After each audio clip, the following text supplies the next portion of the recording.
Hoje eu vou trazer aqui para vocês uma discussão de um assunto que é muito interessante, né? Não é um artigo científico, na verdade é um relatório baseado em evidências científicas da Academia Americana de Pediatria, falando exatamente sobre um tema que é muito controverso e que muita gente acaba falando muita besteira, que é sobre o treino de força para paciente, criança ou adolescente. Então vamos lá mostrar aqui para vocês. Esse aqui é o que eu vou falar com vocês, é um novo paradigma para o treino de força juvenil e ele vem dessa base aqui, ó, do relatório clínico da Academia Americana de Pediatria, para a gente falar aqui fundamentações clínicas a esse respeito, né? Então hoje a gente vive um paradigma na sociedade que tem dois pontos, né? Um ponto é cada vez mais a gente está tendo uma redução de aptidão muscular, né? Aumento de inatividade, aumento de obesidade e perda da alfabetização física que ele quis dizer aqui, é crianças com menos atividade física e cada vez sabendo fazer menos padrões de movimento para atividade física, né? É nisso que ele está querendo falar sobre isso aqui. E por um outro lado, quando essas crianças começam a crescer e algumas delas começam a enveredar por algum tipo de esporte, esse esporte está cada vez mais, entre as crianças, cada vez mais profissionalizado, está começando com exigências físicas mais precoces, treinamentos físicos mais intensos em pacientes mais jovens, e às vezes o paciente não tem a maturidade esquelética e muscular para suportar essas cargas. Então, o paradoxo é esse. A gente acaba tendo pessoas que estão aumentando muito as lesões musculares e o esgotamento físico por não ter treinado isso na infância. Então, o que era um dogma do passado? Eu acho que tenho certeza que a grande maioria de vocês aqui já escutou isso. Ah, uma criança não pode levantar peso. Será que isso é seguro? Ou crianças, quando estão levantando peso, podem se machucar, e isso aqui já são coisas do passado. O que que esse levantamento está trazendo? A nova pergunta não deve ser essa, tá? A nova pergunta é: o que que vai acontecer com as crianças se elas não desenvolverem sua força? E o foco aqui seria construir reserva de força. E para isso a gente está falando de peso, inclusive. Então, essa falta adequada para suportar a demanda do esporte da vida diária talvez seja o maior desafio. E o treinamento de força, lógico que com orientação, é o ideal para esse desenvolvimento dessa maturidade atlética.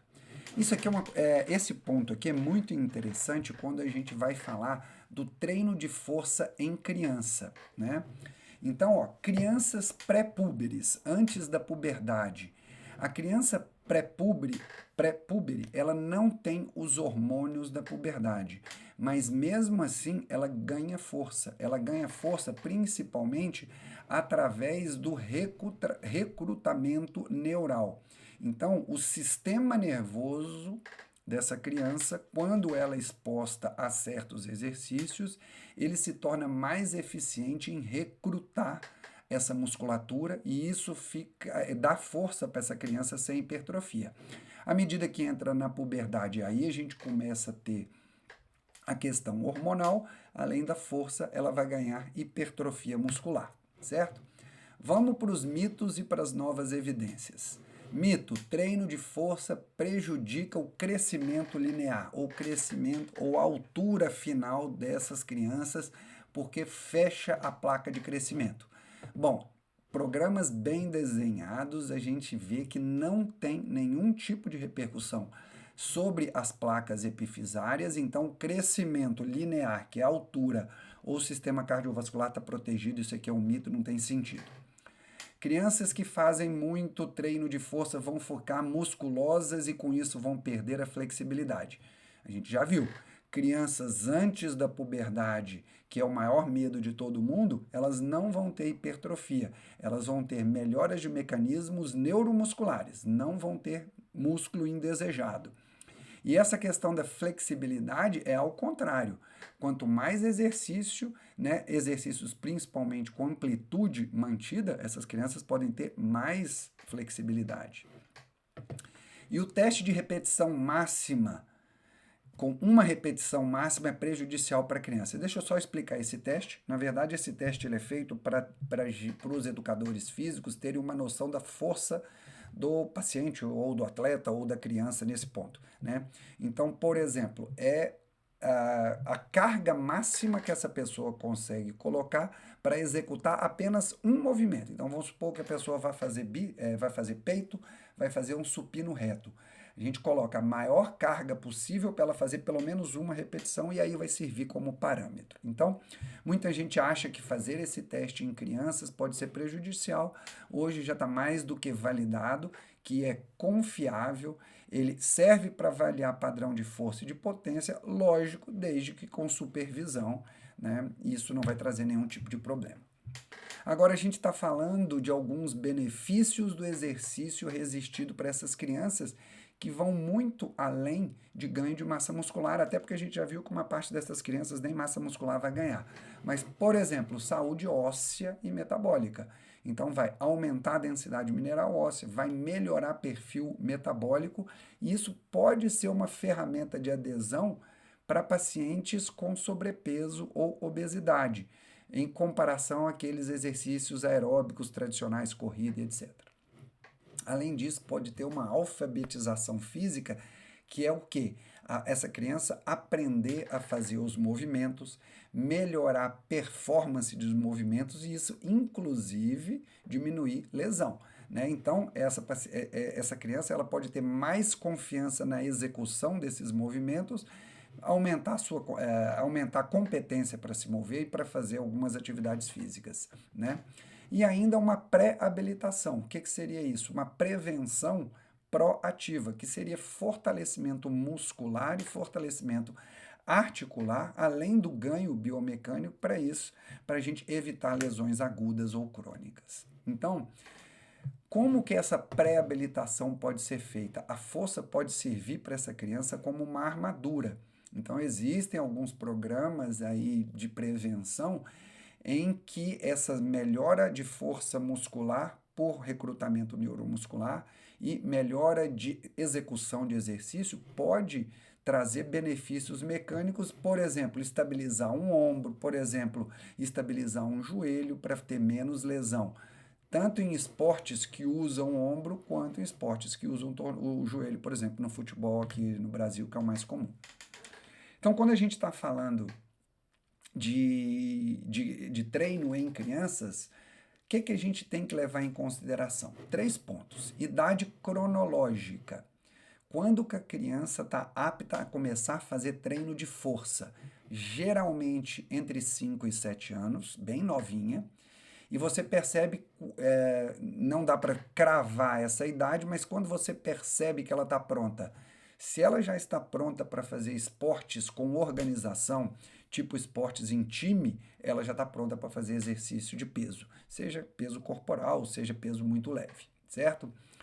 Competência em habilidade de treino e resistência, né? Quando a gente tem quando a criança começa a fazer, ela vai aprendendo essa movimentação, então ela vai ganhando força de resistência, ela vai ganhando habilidade para poder executar esses movimentos antes da gente aumentar a carga, certo? E o treino, ele é cumulativo, né? Então, uma criança com 10 anos, com 3 anos de prática muscular, prática de atividade com peso, ela pode ser mais bem preparada do que uma criança de 14 anos que está iniciando agora. Então, quando a gente coloca capacidade e habilidade, quando a gente coloca idade cronológica para iniciar e tempo de treinamento, a gente chega numa zona de prontidão que é a melhor zona para colher os benefícios, certo? E como que a gente faria esse treinamento resistido? A gente tem que entender que não tudo é igual ao do adulto, que é só pegar peso. Primeira coisa, são algumas etapas que a criança tem que passar. Primeira, domínio do peso corporal. Então, a criança tem que aprender a fazer os movimentos e a dominar o seu próprio corpo. E aí a gente pode usar nesse ponto alguns exercícios lúdicos, né? Seja aí saltos para imitar alguns tipos de bicho, etc. Depois que ela dominou o peso corporal, a gente pode treinar core, né? O core, que é o abdômen, e as costas, que é a base de todo movimento que qualquer um de nós vai fazer. Então, fortalecimento abdominal, da região lombar, da região glútea e das cinturas escapulares. Para quê? Porque aí ela começa a ter estabilidade para fazer movimentos, sejam eles mais complexos ou movimentos que vão requerer mais força. Depois a gente vai para agilidade, né? E aí a gente faz aí ações musculares concêntricas e excêntricas rápidas, por exemplo, saltos para frente, laterais, mudanças de movimentação, para essa criança ir pegando mobilidade. E por último, é que a gente coloca a carga. Então vocês veem que existe um tipo de estrutura de treinamento até a gente colocar carga, seja ela peso corporal, seja ela carga externa, seja ela com halter, elástico e etc. Tudo isso é necessário, sendo bem feito, quanto mais cedo a gente viu, melhor. Agora, existem perigos? É lógico, né? Existe perigo até para adulto, quando dirá uma criança, mas principal perigo de principal perigo de lesões em crianças é quando essas crianças estão desassistidas ou não supervisionadas, tá? E aí pode ser lesão muito comum em mão e pés por conta de levantar peso, mas também lesão aí muscular, coluna e etc. Mas o problema é geralmente quando não estão supervisionadas ou quando a gente não passa por aqueles estágios de progressão, certo? Agora, à medida que a gente tem um estágio de progressão bem definido, a gente tem essa criança supervisionada, na verdade, a gente diminui e muito a quantidade ou a intensidade das lesões, certo? Geralmente a lesão nesse caso aí não está no peso, mas está na ausência daquela alfabetização física. Agora, uma matriz de diagnóstico aqui. Quando é que a gente. Quando é o ideal, assim? Quando é que faz talvez mais efeito? Ou quando uma condição ideal para a gente iniciar peso? Principalmente em crianças com sobrepeso e obesidade. Que na maioria das vezes a gente acaba colocando essas crianças em treinos aeróbicos, corridas, em grupo, e essa pessoa não está preparada para isso e acaba desestimulando de forma muito significativa. Sobrepeso e obesidade é altamente encorajado. Isso pode gerar um sucesso inicial, principalmente porque essas crianças geralmente são bem fortes, né? E aí isso ser um ponto de entrada para a gente levar ela para o resto e para melhorar essa condição de saúde. Algumas condições que requer consulta, principalmente do profissional de saúde, se criança tiver com hipertensa, se tiver muito desequilibrada metabolicamente, se tiver algum tipo de transtorno convulsivo, aí a gente tem que avaliar bem. E existem contraindicações quando a gente tem doenças mais graves, sejam elas cardíacas, sejam elas pulmonares, etc. Esse mapa de progressão é mais ou menos aquilo que a gente havia falado, só que ali seria a última fase, seria a fase de carga. Então, quando eu volto aqui atrás para vocês, aqui é qual seria a estratégia de iniciar os treinamentos até a gente chegar à sobrecarga. Aqui é iniciando como a gente pode fazer o aumento da sobrecarga, certo? Então, isso aqui eu não vou ficar citando para vocês dão um pause aí, consigam olhar caso vocês tenham interesse, mas desde a carga inicial até o domínio mais avançado, desde que a gente tenha aquela preparação inicial. Então, por exemplo, movimentos complexos, levantamento de peso olímpico, uma criança pode fazer? Lógico que pode fazer, respeitando tudo que eu falei com vocês até agora e iniciando principalmente pela questão motora, pela questão neurológica e muscular e sem peso. Então, ela pode fazer com um cabo de vassoura, com um bastão de madeira, toda a técnica do levantamento de peso olímpico, para que isso fique registrado aí na memória motora dessa criança. Com o tempo, a gente coloca cargas muito baixas para que ela pegue essa técnica que ela aprendeu aqui, coloque peso e comece a fazer com peso para ir se ambientando até a gente ter uma progressão de carga proporcional para cada criança, mas tendo respeitado aqui esse controle técnico. Então essa arquitetura mudou, né? E é isso que eu estou trazendo aqui para vocês. O que é muito importante? A gente ter uma supervisão qualificada de tudo isso que eu comentei com vocês, como progredir, como chegar até a força, como chegar até o exercício de força, dentro do exercício de força, como progredir carga. Essa progressão tem que ser guiada principalmente pelas questões motoras, pelas questões técnicas que a criança já adquiriu. Com isso, a gente vai ter uma integração, não só de força, né, mas o ideal é que ela treine força, aprenda a treinar força, comece o mais cedo possível, mas também que ela tenha treinamentos aeróbicos, e aí a gente vai desenvolver uma questão atlética sustentável, com isso ter pessoas mais preparadas para atividade física e principalmente ter menos lesões. Certo? É isso que eu queria trazer para vocês.